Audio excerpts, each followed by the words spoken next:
वेदसंवेद्यं कटाक्षेणापि वीक्षितुं न क्षमन्ते विमतयस्तमुपासे श्रियःपतिम्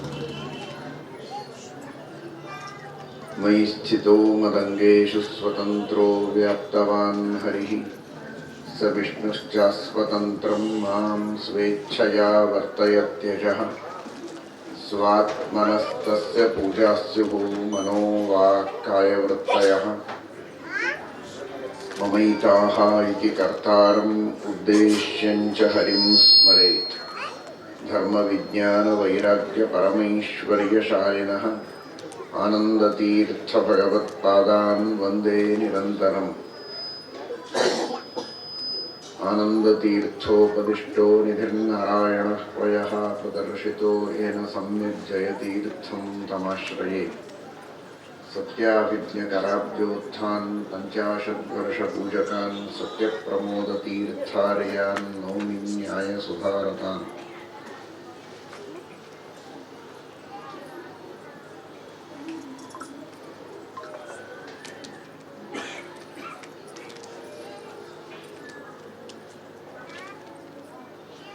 జీవోత్తముడైన బాలాంజనేయ స్వామి యొక్క మహాకుంభాభిషేక కార్యక్రమము ఆంజనేయ స్వామి యొక్క అనుగ్రహం మనందరికీ కావాలి. ఎందుచేత అంటే ఆంజనేయ స్వామి అంటే ముఖ్య ప్రాణదేవుడు. మనందరికీ ప్రాణం కావాలి. బ్రతకాలి అంటే ప్రాణం కావాలి. శ్వాసోచ్ఛ్వాసం చేయవలెను. శ్వాసోచ్ఛ్వాసములను చేస్తేనే బ్రతకడానికి అవుతుంది. అటువంటి గాలి వాయుతత్వం శ్వాసోచ్ఛ్వాసాన్ని చేయించే మహానుభావులు వాయుదేవులు, ముఖ్య ప్రాణదేవుడు. అటువంటి ముఖ్య ప్రాణదేవుని మొదటి అవతారమే ఆంజనేయ స్వామి. రెండవ అవతారం భీమసేన దేవుడు. మూడవ అవతారం శ్రీమన్మధ్వాచార్యుడు. అటువంటి మహానుభావుడు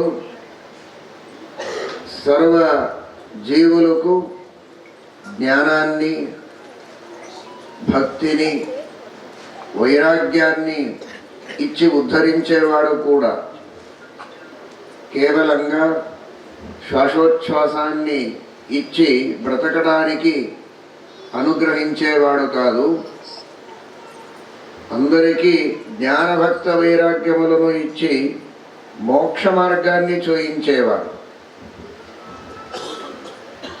పరమ రామభక్తుడు. ఎల్లప్పుడూ రామనామ స్మరణాన్ని చేసే మహానుభావుడు. ఇప్పుడు కూడా కింపురుష ఖండమునందు రామనామస్మరణం చేస్తూ రామాయణాన్ని ఉపదేశిస్తూ రామభజన చేస్తూ ఉండేవాడు. అటువంటి రామభక్తుడు ఆంజనేయ స్వామి.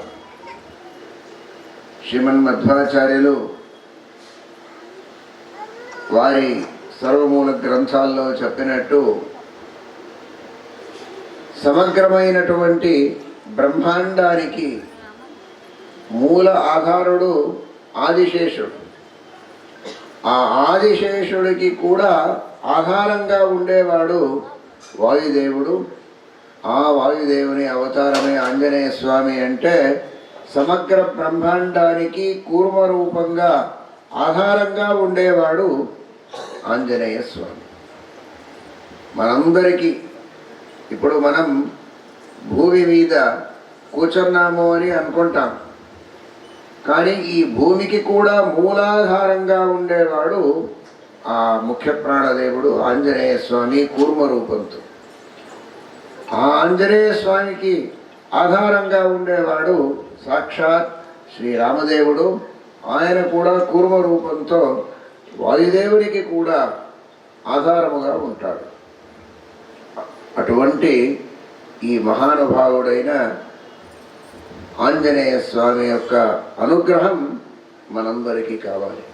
చేయాలి, ఏదైనా ఒకటి చేయాలి, సాధించాలి అనేది మనసులో ఉండాలి కదా, ఒక ఉత్సాహం.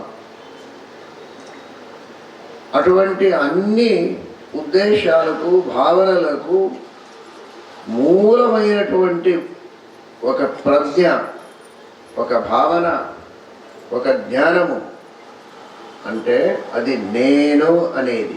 నేను అని ఉంటే నేను బ్రతకాలి అని వస్తుంది, నేను బ్రతకాలి కావున నేను తినాలి అని వస్తుంది.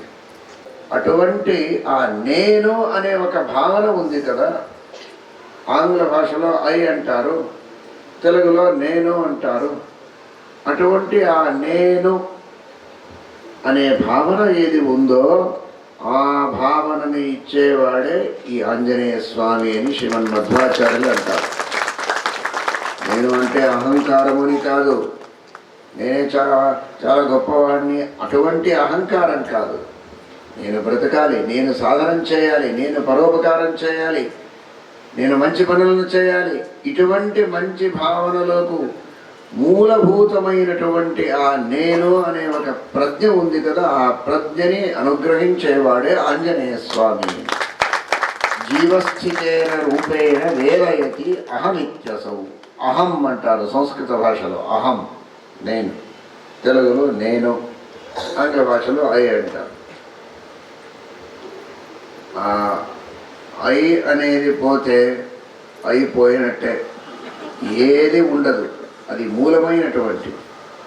అంతేకాదు, నేను అనేది మాత్రమే కాదు, ఆ నేను నా మీద నాకు ఒక అభిమానం ఉంది, ప్రీతి ఉంది, ప్రేమ, అందరి మీద ప్రేమను చేస్తాము. అయితే మూలభూతంగా మా మీద ప్రేమం మాకు ఉంటుంది, నా మీద ప్రేమం నాకు ఉంటుంది. వారి మీద ప్రేమం మొదటిగా, తర్వాత వారి బంధువులు, మిత్రులు, ఇష్టలు, ప్రజలు, రాజ్యము, రాష్ట్రము, ఇవన్నీ తర్వాత. నేను బ్రతకాలి అనేది ఉంటుంది. దానికి స్వాదరము అంటారు సంస్కృత భాషలో. స్వ అంటే తను, ఆదరము అంటే అభిమానము, స్వాదరం స్వాభిమానము, సెల్ఫ్ ఎస్టీమ్. ఆ స్వాదరము, స్వాభిమానము అని ఉంటుంది కదా, అటువంటి స్వాభిమానాన్ని అనుగ్రహించేవాడు కూడా ఈ ఆంజనేయ స్వామి. ఆ స్వాభిమానం ఉండాలి.